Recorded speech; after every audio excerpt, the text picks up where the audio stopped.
Olá, boa noite. Estamos aqui mais uma vez para mais um Filosofia em Foco, certo? Sejam todos bem-vindos. E se você é novo por aqui, ou se já nos acompanha, mas ainda não foi inscrito no canal, a gente pede que você se inscreva, deixe seu like e também deixe seu comentário na seção comentários do YouTube, certo? Hoje nós temos um convidado, né? O professor Pedro Soares vai fazer uma fala, vai nos contemplar com uma fala sobre capital cultural e educação, não é?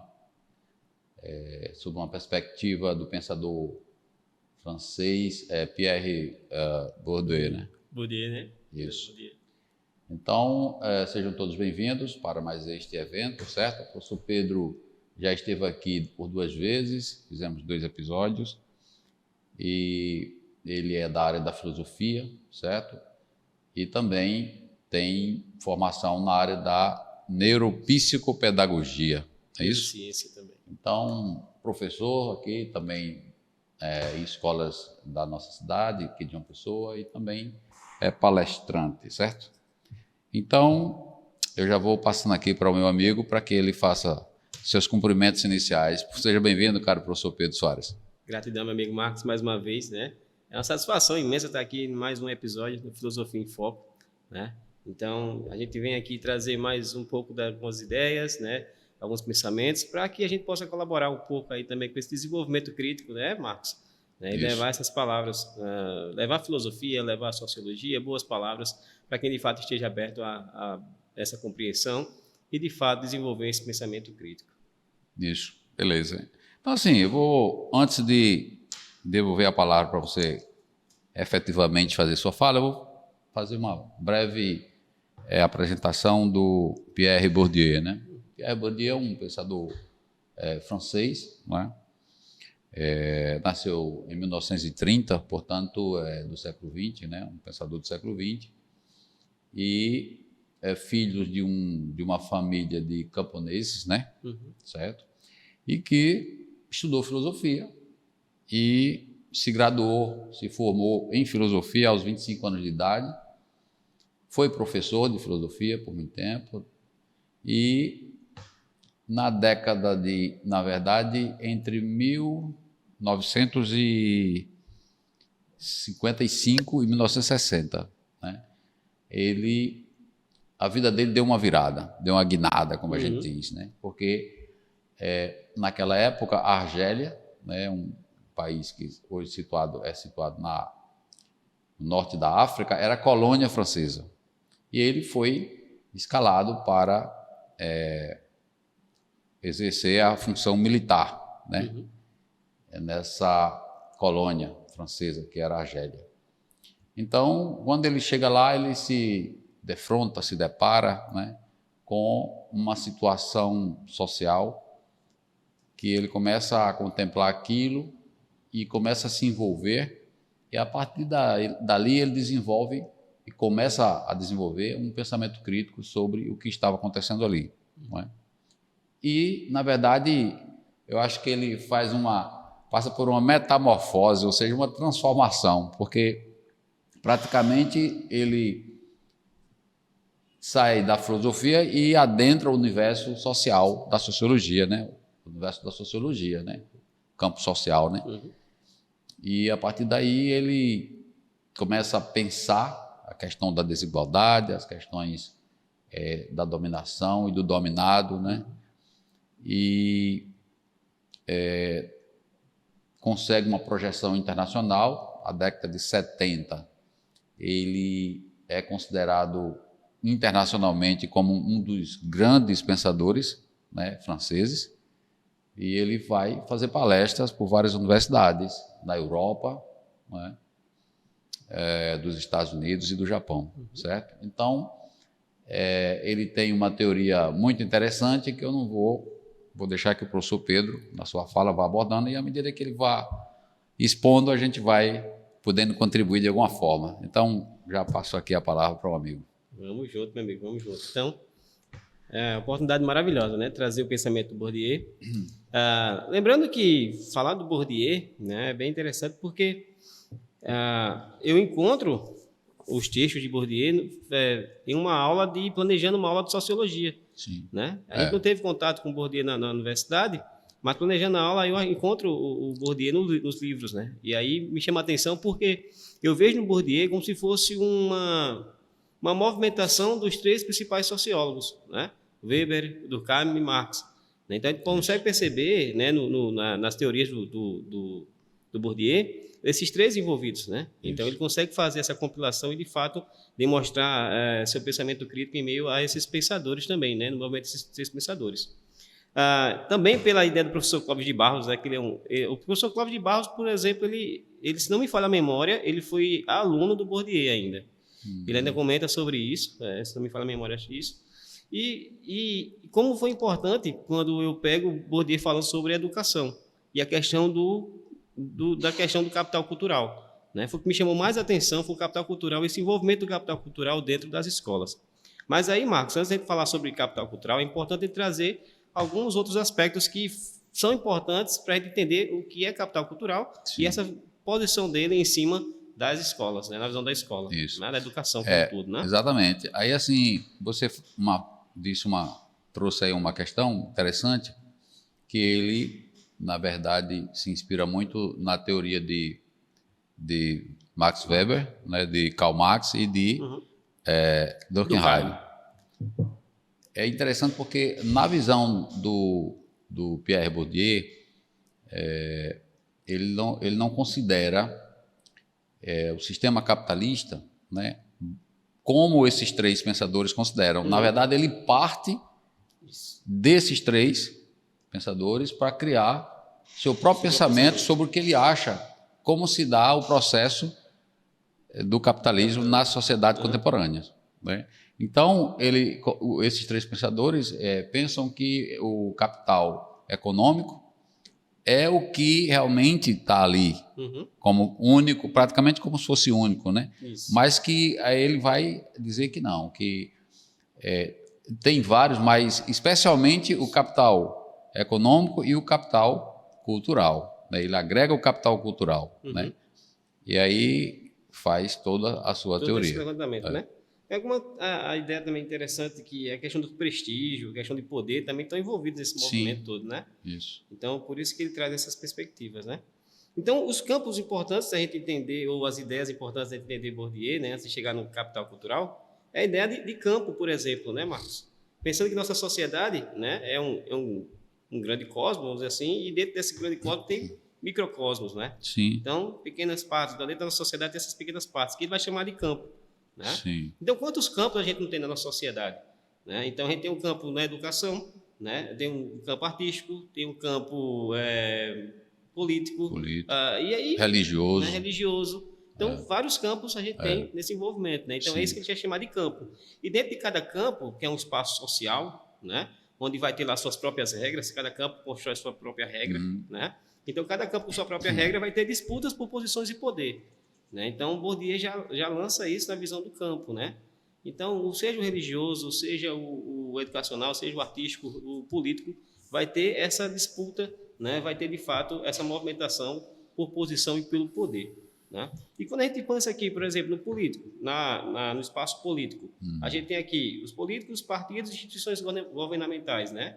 São essas 3 movimentações que a gente pode ver muito, além de tantas outras. Na educacional, a gente tem professores, escolas, certificações. Né? As certificações que vêm das escolas também fazem parte dessa movimentação do campo, né, educacional. Então, entender o campo, né, que existe essa visão do campo, que existe essa disposição, né, ou essas disputas entre posição e poder dentro do campo, é importante também para a gente seguir e pensar uma outra posição, outra ideia do Bourdieu. Né? Sim. Então, além de campo, outra ideia que a gente também chama atenção é a ideia do hábitos. Né? Hábitos seriam maneiras de agir, sentir, pensar, né? Lembra muito o fato social do Durkheim, lembra, como o senhor mesmo falou, né? É uma lembrança, mas que é um pensamento novo, que é o pensamento do Durkheim, que é o pensamento do Bourdieu. É diferente do Durkheim, né? Então, mas lembra muito a questão do hábitos, a visão da socialização, né? Que são disposições, né? Como aquelas pessoas vivem em meio àquele campo, né? carregam seus valores, levantam seus valores, modo de se vestir, conjunto de padrões internalizados, então tudo isso... Gastronomia. Isso, gastronomia, então tudo isso, né? Onde essas pessoas vão passar o seu lazer, né? Então tudo isso é aberto, essa questão dos hábitos, né? Isso. Locais para diversão, comidas, locomoção, por exemplo. Então a gente vê que existe uma diferença de locomoção para um certo grupo, né? E um jeito de locomoção para um outro grupo, né? A alimentação, como o senhor falou também, para um grupo é de uma forma, para outro grupo é de outra. Locais de diversão, para umas pessoas, para um grupo é de uma forma, para outro grupo é de outra. Então, isso acaba se tornando hábitos, né? Segundo o Bourdieu. Né? E aí, esse hábitos, né? H-A-B-I-T-U-S. Né? Que não é o hábito como a gente está habituado, no sentido que a gente entende, né? Então, T-U-S, né? Então, é atribuído a todos, né?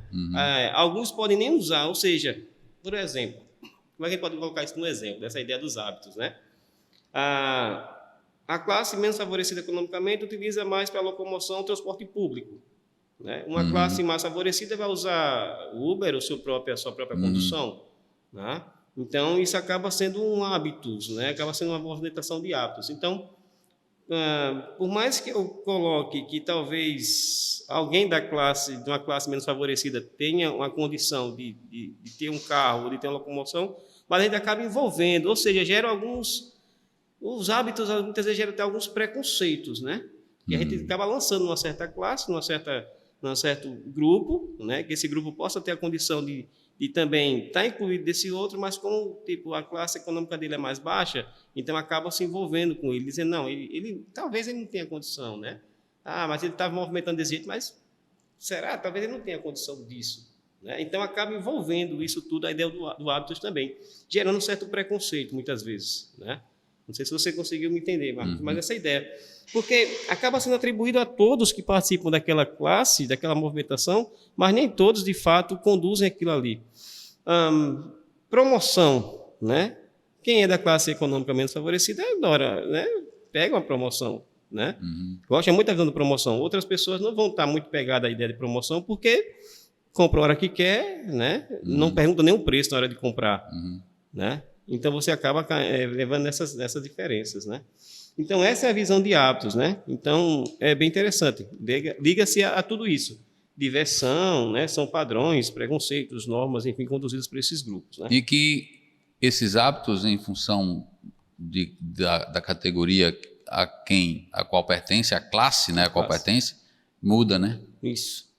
Né? Se está na classe dominante, se está na classe intermediária ou se está na classe popular. Não é isso? Isso, tem exatamente. E aí cada classe vai carregar um hábitos diferentes, né? Isso. Cada classe carrega um hábito diferente, né? Então é isso que o Bourdieu chamou a atenção, que levanta a ideia de poder, né? De dominação. Porque a gente sabe, onde tem relações de poder, tem sempre um manda e obedece, né? Não tem como correr disso, nas relações de poder. Então, são essas relações que o Bourdieu começa a investigar e começa a levantar suas críticas. Né? Que para ele, esse poder não é um poder unicamente apenas econômico. Né? São outros capitais, né? Que eles chamam de capital, aqui, mas tem os capitais. Né? E um dos principais é o capital cultural. Isso. O econômico é apenas um, né? Tantos outros. Mas que é importante. Que é importante, né?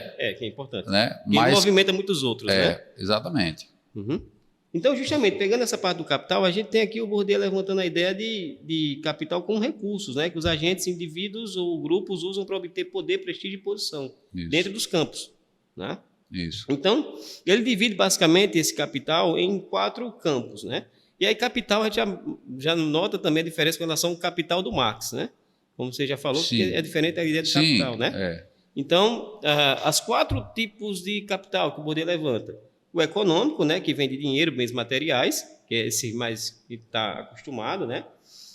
É mais fácil alguém que tenha um capital econômico alto, por exemplo, ter status, carregar status, né? Nos campos da política, por exemplo, né?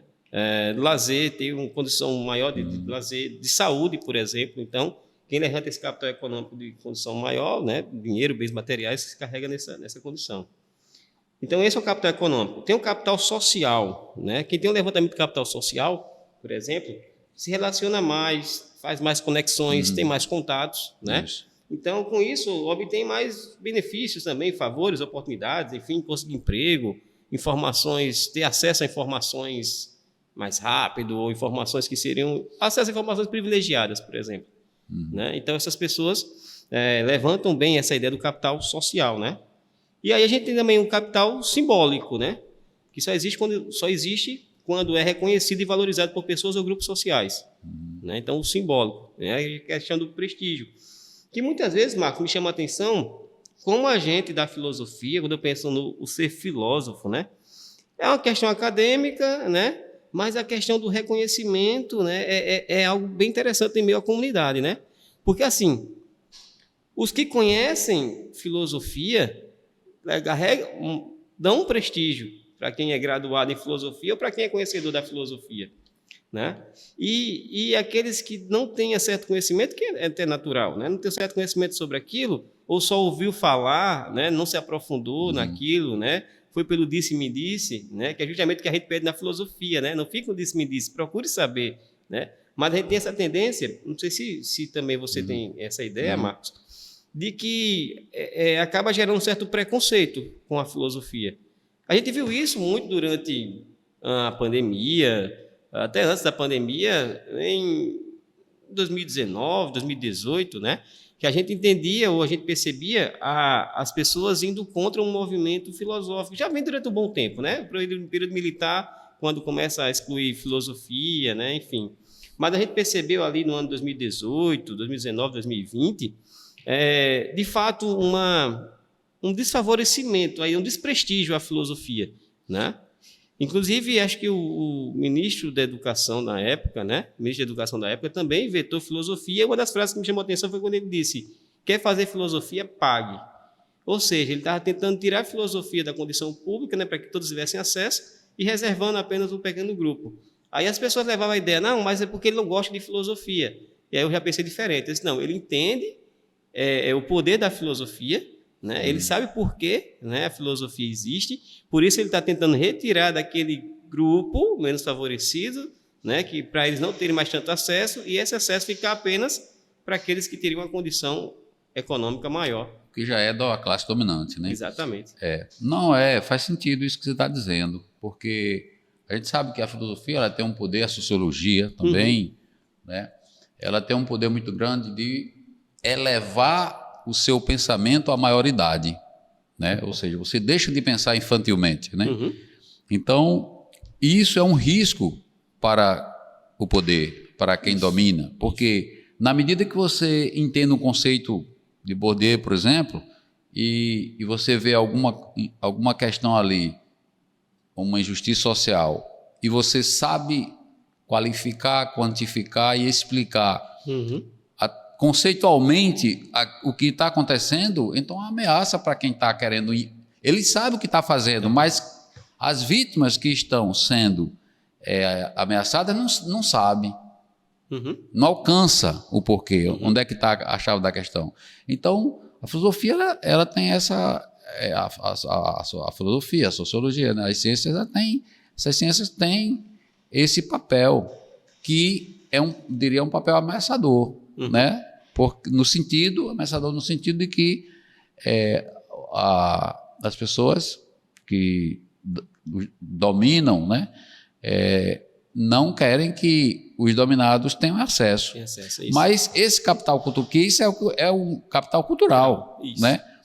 Que na medida que você vai tomando conhecimento, vai tendo acesso,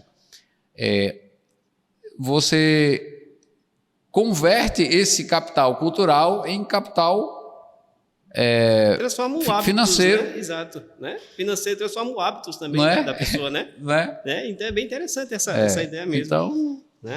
Então é justamente isso. Agora, a questão do capital simbólico, né, que a gente levantou aqui, tem um risco porque é o seguinte, por exemplo, um juiz muito renomeado, né, um juiz renomado, ele pode também lançar, por exemplo, leis que possam incentivar ainda mais a desigualdade social. Então, pode correr esse risco dele ser algo invisível, né? Então, a ideia do capital simbólico ele também tem esse risco também, né? A ideia, pronto, você conhece muito de filosofia, mas você pode fazer algo, desenvolver algo também que vá favorecer a desigualdade. Você pode lançar ideia com isso, você pode criar argumentos pensando nisso, né? Então, é esse risco também que a gente tem nessa questão do capital simbólico, né? Mas, enfim, e aí já entrando no capital cultural, como a gente já acabou de comentar, né? Então, o capital cultural seria essa quarta fase do capital, ou essas 4 condições, não tem, enfim, que é primeiro, segundo, terceiro, quarto, só para a questão didática mesmo que ele colocou. Né? O capital cultural seria esses conhecimentos, essas habilidades que a gente adquire, né, ao longo da nossa vida, através do processo de socialização, né? Como também alguns bens materiais, né, que são herdados também, ou também esse conhecimento, essa habilidade é transmitido, né? E principalmente também pelo uso do capital, né? Quanto mais capital... É que eles chamam de o capital... tem o capital institucionalizado, o capital que é aquele que você aprende naturalmente, através da família. Incorporado, né? O incorporado. E tem o objetivado, não é isso? Que é exatamente isso. São aquilo que você tem de bens. Bens que representam o capital. Isso. Né? O capital cultural, como, por exemplo, telas, né? Pinturas caras, livros raros, etc., etc., né? Artigos relacionados com a cultura. Né? Isso. E aí são os materiais. Aí os imateriais pode ter habilidade, por exemplo, tocar um piano, né? Sim. Aprender línguas diferentes, Sim. né? Línguas diferentes, para estar ligada nisso também. Acesso a teatro, a cinema, né? Então, tudo isso também faz o aumento, o desenvolvimento desse capital cultural, né? Então, é por isso que é importante ter essa condição de ter esses acessos, né, a esses locais, porque, de fato, isso vai desenvolvendo o capital cultural, né? E aí, quando a gente liga isso à educação, chama a atenção, Marcos, que é o seguinte: na década de 60, Bourdieu estava pensativo com relação a uma ideia que era as crianças indo à escola. Quanto mais crianças na escola, melhor. E isso, para a época, na França, na década de 60, e a França ainda passava por um governo opressor, se não me falha a memória, né? Então, mas mesmo assim a ideia era criança na escola diminuir a desigualdade social. Mas foi aí que Bourdieu entendeu ou levantou a crítica da questão do capital cultural. Por quê? Porque na escola é ensinado, a escola já tem um padrão de ensino, né? Já teria um padrão de ensino. E esse padrão de ensino da escola, os métodos, enfim, o que a escola teria naquela época, favorecia os mais favorecidos, né? Então, aqueles que já carregavam capital cultural de casa, né? E aqueles que não carregavam esse capital cultural, né, os menos favorecidos, economicamente, como todo, eles não conseguiam entender aquilo ali. Era uma ruptura, né? E isso gerava o que Bourdieu chama de violência simbólica, né? Então, esses menos favorecidos, não entendiam o que estava acontecendo, né? Então, aquilo gerava, de fato, um desconforto. E até aquela ideia dos meninos que muitas vezes dizem, mas eu não entendo porque eu sou burro, né? Então, não é que eu sou burro, é porque muitas vezes aquilo que está acontecendo, o que estava acontecendo naquele momento, não faz parte do campus. Daquela realidade que ele viveu. Isso, né? Então, não fazia parte novo. daquele campus, não fazia parte daquele hábitos, né? Então, por exemplo, se você tem uma família que o pai faz leituras diárias de livros, a mãe também faz leituras e o filho cresce naquele ambiente, né? Então, a tendência é que o filho também vá por esse caminho. Mas se você vive num ambiente que o pai não lê nem a Bíblia, né? A mãe também não se importa tanto com leituras, né? Então, para você criar esse hábito, né? E tornar isso hábitos, né? Então, é isso que chamava a atenção. Então, enquanto algumas crianças iam para a escola e desenvolviam, justamente porque já ali era uma continuidade do que elas já aprendiam em casa, né? Outras iam para a escola e se sentiam, sem saber onde estavam, o porquê estavam ali, né? Então, isso chamou bastante a atenção de Bourdieu. E aí, quando a gente estuda, Marcos, quem continua estudando nessa visão da escola, né?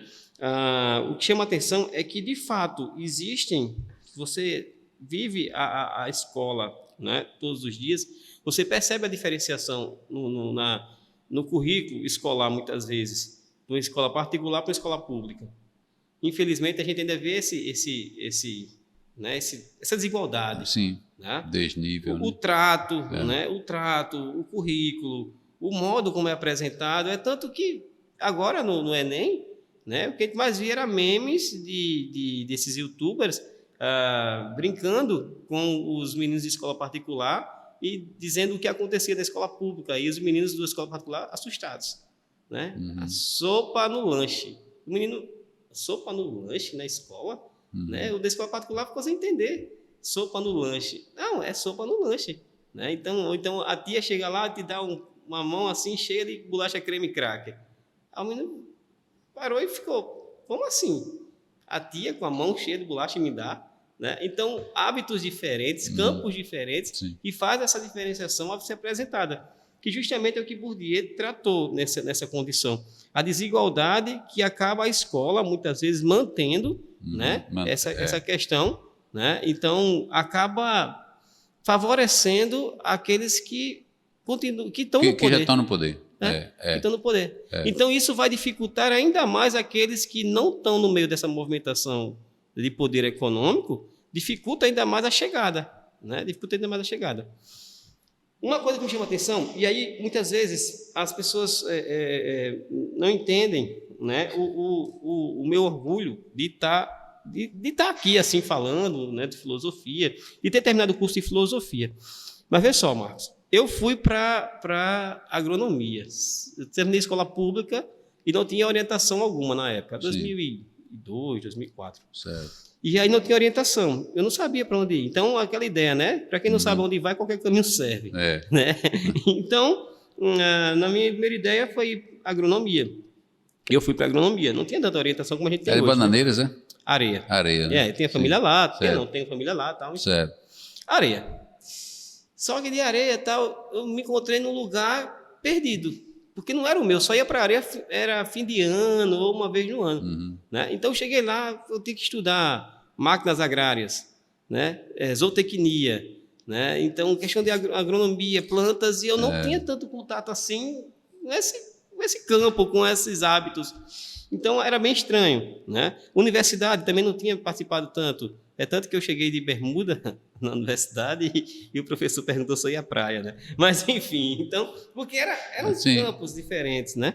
Até que eu me habituasse com aquilo ali. Leituras diárias, trabalhos, manhã, tarde, noite, os horários. Então, ali tudo foi muito habituado. Saí de lá e vim para a filosofia. Tempo depois eu fui para a filosofia. E quando eu cheguei em filosofia, era um outro mundo totalmente diferente do meu. Né? Então, quando eu chegava lá, que eu via um colega nosso falando o texto em francês.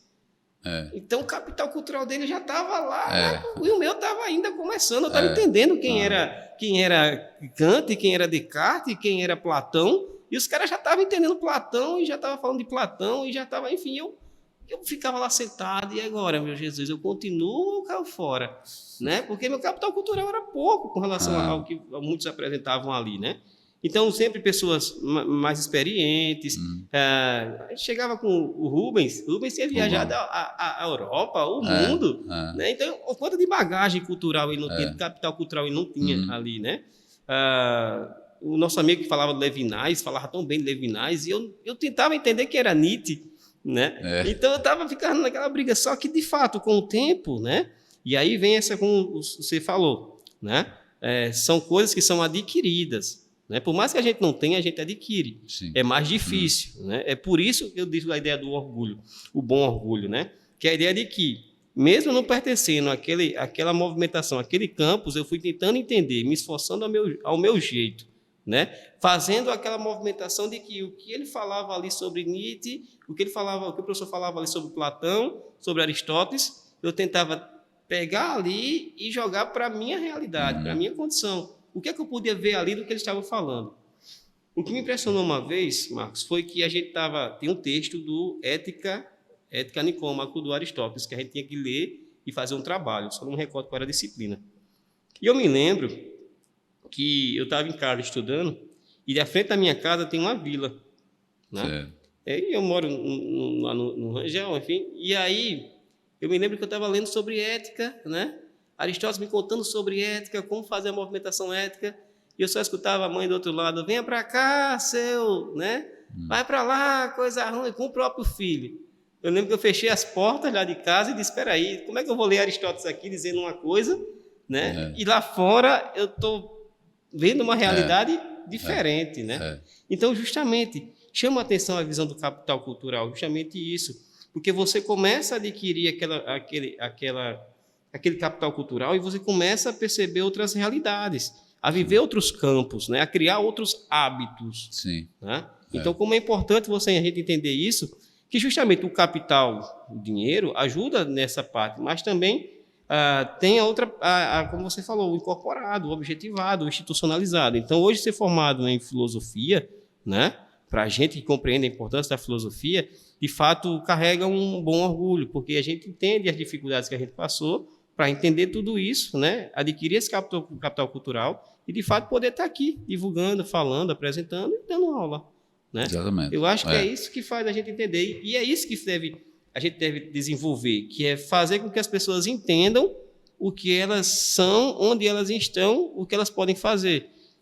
Por isso, na escola, a ideia da escola, o movimento democrático na escola, ele é muito difícil de acontecer. Mas se o professor, ou se... Não falo só o professor, porque a gente só leva tudo para o professor, mas a ideia da sociedade escolar como um todo, comunidade escolar como um todo. Começar a entender que é preciso a escola não ter só música clássica, mas também ter música clássica e ter o hip hop junto. Sim. Né? Então, quando começar a fazer essa mistura, a gente vai começar a perceber que, de fato, os meninos vão começar a compreender melhor o que é a escola, né? Ter essa acolhida maior na escola e, de fato, não largar mais da escola, porque a gente vê como se fosse duas realidades diferentes, o que os meninos pretendem e o que a escola tem. E quando eles dão um choque, né? Então, a gente está tentando agora fazer isso se juntar, né? Mas isso o professor não faz só, né? O professor precisa da ajuda da família, precisa da ajuda da comunidade escolar como um todo, né? Precisa da vontade, né? Da vontade de fazer as coisas acontecerem. Né? Você toca numa questão aí que é muito importante, mas também é uma questão que a gente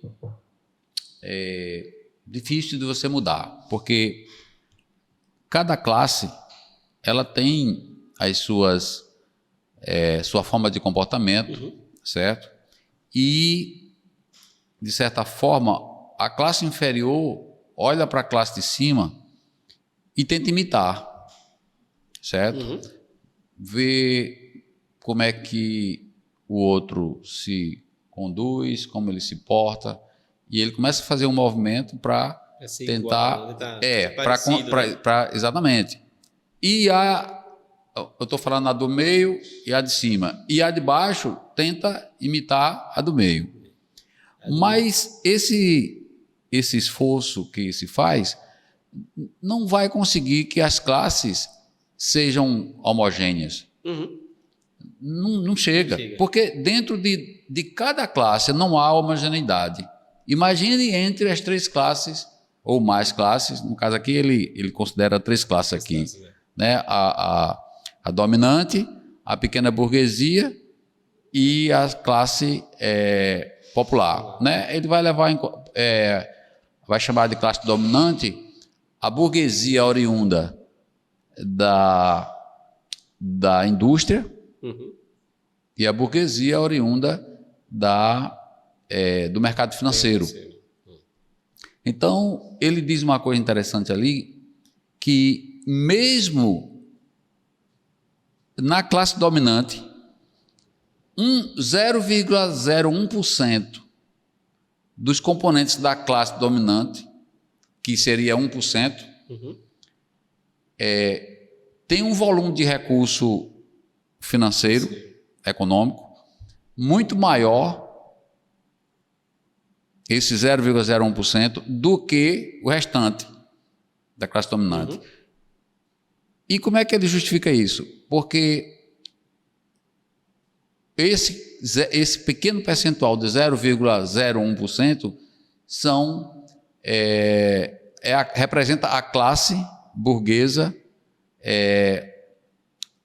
não industrializada, aquela que vive do mercado financeiro, um tipo de especulação, digamos assim, vive de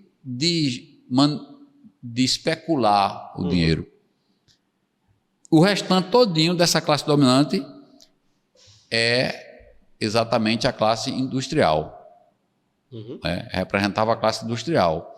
Então, o que é que a gente percebe com isso? Que houve uma migração, certo? De capital produtivo, que estava na indústria, gerando emprego, gerando bens, para o capital improdutivo, um capital que está só da especulação financeira. E que esse capital rende muito, porque as taxas remuneratórias são altas, né? E de muitas formas, né, de você aplicar o dinheiro. Então, nessa própria classe dominante, que é formada por esses dois tipos de pessoas, de agentes, né? Existe essa diferença na dominante. Quando você desce para a pequena burguesia, que seria aquela classe intermediária, ela olha para cima e ela tenta alcançar, mas não alcança. Então, o que é que ela faz? Ela lança a mão do capital cultural para ser o diferencial para que ela ascenda às posições. E a classe popular também faz isso, como você fez, como eu fiz, e muitos outros. Não para chegar na classe dominante, mas para você avançar, para você poder crescer um pouco. Né? Crescer um pouco. E esse capital cultural que você institucionalizado, que é aquele que você recebe através de um diploma, de uma habilitação, de um certificado, de uma carteira, um CRO, um CRM, um CREA. Então, esse capital cultural que você está ali institucionalizado, ele se transforma em capital econômico, financeiro, econômico. Porque você vende esse capital, essa cultura, essa intelectualidade no mercado. Na medicina, na odontologia, na engenharia, em qualquer área. Né? Então, esse movimento existe nas três classes. Eu digo três porque ele cita as três, né? Hoje a gente sabe que existem outras. Tantas outras, né? Mas assim, a gente está trabalhando o Bourdieu e ele lança essa ideia. Então a gente percebe isso, né? E que geralmente você pega esse capital cultural e você vai conseguir altos cargos. Você não tem o poder financeiro do dinheiro, porque, né, você vai receber um salário, por mais que seja um grande salário, mas é um salário. Você vai ter uma posição, vai ter um status e tal, mas você não está na classe dominante, de quem tem o poder de realmente, né?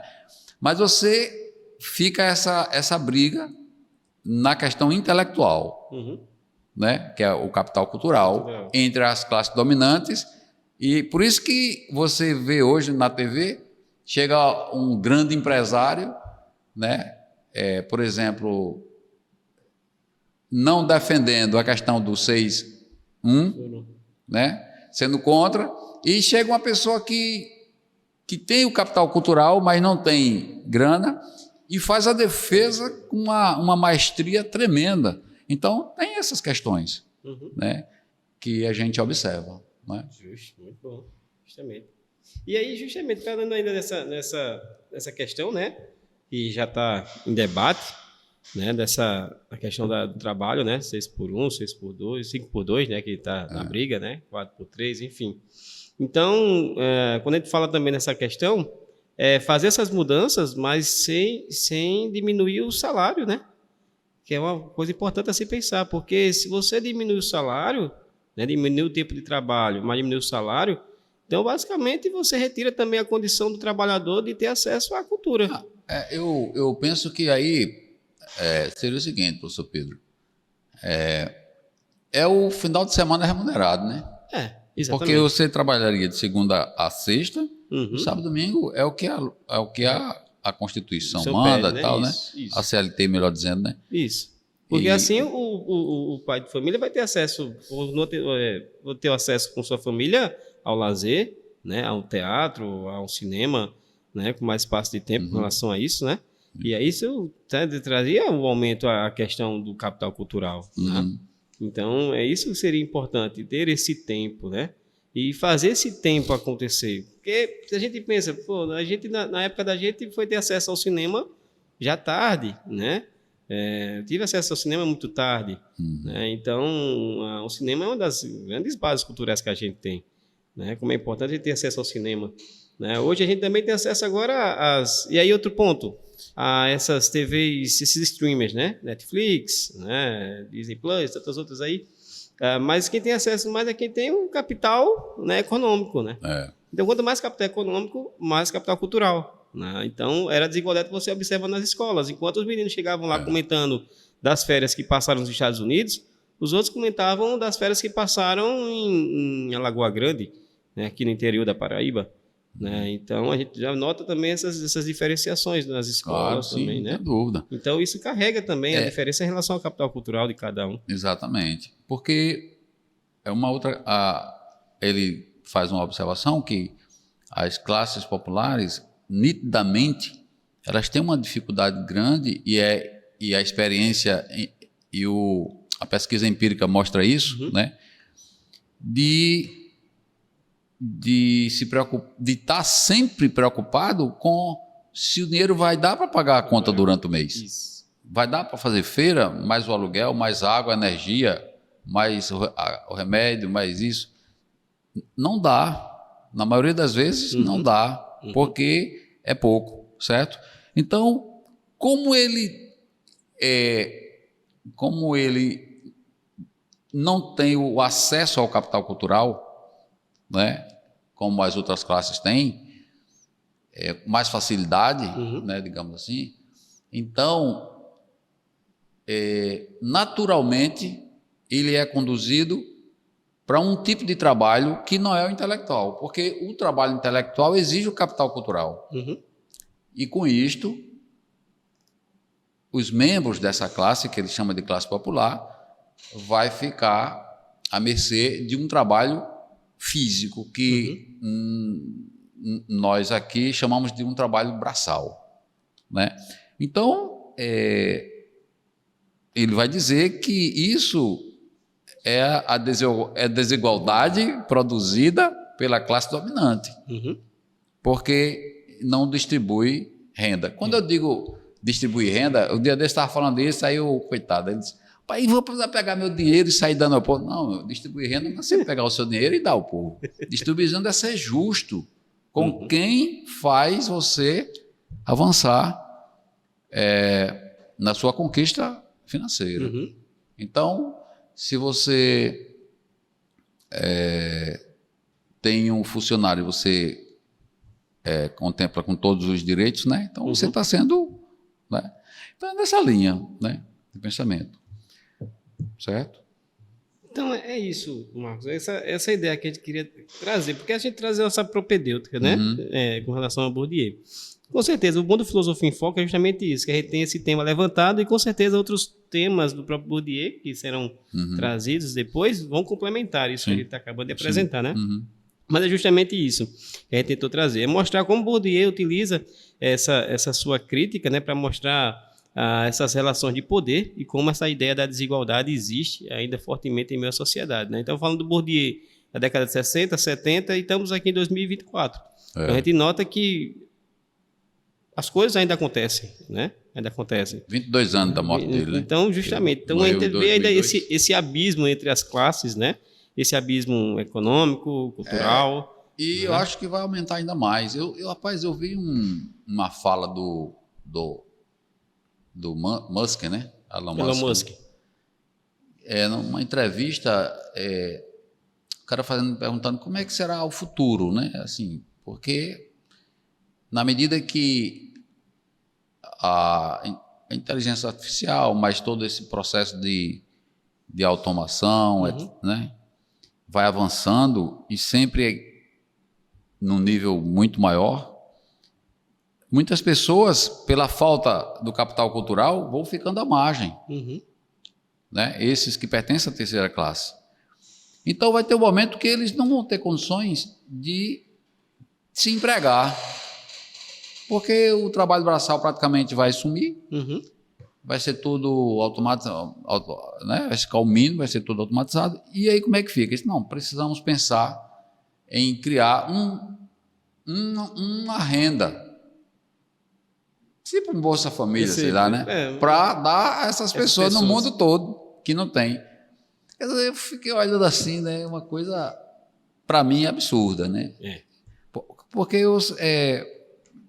é difícil, é um tema realmente muito, muito difícil. Né, porque realmente a educação o que pode diminuir, eu acho que a educação é o caminho. É o caminho, mas o problema é justamente isso. Como é que eles apresentam a educação? Porque muitas vezes, Marcos, quem faz o processo da educação, quando fala educação, tipo, a parte, enfim, escolar mesmo, enfim, são pessoas que muitas vezes não estão ligadas, não estão no piso da escola. Sim. É porque muitas vezes o professor é sempre o último a ser acessado para falar sobre alguma coisa, né? Em uma hierarquia, que eu não sei qual é que eles fazem, o professor sempre é o último. Quando chega no professor já é para executar. Entendi. Né? Então, tem um processo, a gente sabe que a educação modifica uma sociedade, vamos dizer, em prazo de 30 anos, no mínimo, né? No processo educacional, você modifica a sociedade em 30 anos. Mas se você tem um processo educacional que não sabe ainda para onde vai, né, o que deseja orientar ali, o que deseja marcar, a gente vai ficar sempre pulando. Porque a gente não tem uma educação realmente, falando de Brasil, do Brasil, a gente tem de governo. Então, a cada mudança de governo vai ter uma alteração. Então, a gente vai ficar, a gente não vai saber para onde a gente está de fato indo. Se a gente tivesse de fato de Brasil, não, mudou o governo. Um projeto. Um projeto, né? Mas vai ser esse aqui. O Brasil está buscando isso daqui. Né? Então, pode mudar de governo, mas o projeto vai manter essa estrutura aqui. A gente não tem. Então, cada mudança de governo, uma nova estrutura. Então, a gente vai ficar sempre alterando, sempre pulando nisso. Né? Isso. A filosofia agora tem, daqui a pouco a filosofia já não tem, depois a filosofia volta, depois a filosofia não vale tanto. Educação física. Então, até educação física os caras foram mexer. Né? Então, incrível como é que isso acontece. E agora a gente tem essa ideia desse fortalecimento com a nossa nova movimentação, né? A gente tem agora para 2025, 2026 outras alterações, né, que enfatizam mais a BNCC, né, português, matemática, filosofia, química, biologia, enfim, que fortalece mais a BNCC, tentando agora reestruturar um integral, né, fortalecendo mais essas áreas, né. Então, a gente tem que entender isso. E quando a gente não formar, de fato, uma educação, uma estrutura de educação brasileira mesmo, sem mudança governamental, ou se tiver alguma mudança governamental, seja para fortalecer os pontos, né? E não para ficar nessas estruturas de modificações. Então, isso aí dificulta um pouco. É muito difícil, porque aí tem questões ideológicas, né, que as pessoas não querem abrir mão. E quando a gente pensa em Brasil, né, o Brasil é um continente. Né? Aí muita gente fala da educação da Finlândia, mas a Finlândia é um país pequeno. Né? E você não tem a heterogeneidade que tem no Brasil. Né? São 5, né? São lá o Norte, Nordeste, Sul, Sudeste, cada um com campos diferentes, com hábitos diferentes, né? Com capital diferente. Né? Então, ou seja, tudo isso tem que ser levado em consideração. Diferente, né? Tem que ser levado em consideração. Beleza, Pedro. Bom. Então, a gente vai encerrando por aqui, né? Bom bate-papo. Né? Sempre bom estar aqui. Sempre bom, certo? Possível. E a gente vai encerrando mais um Filosofia em Foco. Desde já agradecemos a atenção, né? Mas antes de finalizar, tem uma lembrancinha aqui para o meu amigo que da última vez a gente não tinha ainda a caixinha, né? Aí agora sim. Obrigado. Certo? Olá. E então, assim, já encerrando, vou apenas pedir que vocês puderem deixar um comentário lá, né, no próprio, na seção comentários do YouTube. É bom para a gente saber como é que a gente está, o que é que precisa melhorar, né, foi desenvolvido argumentos, conversas, diálogos, certo? Né? Então é isso. Obrigado pela atenção de todos e até o próximo Filosofia em Foco.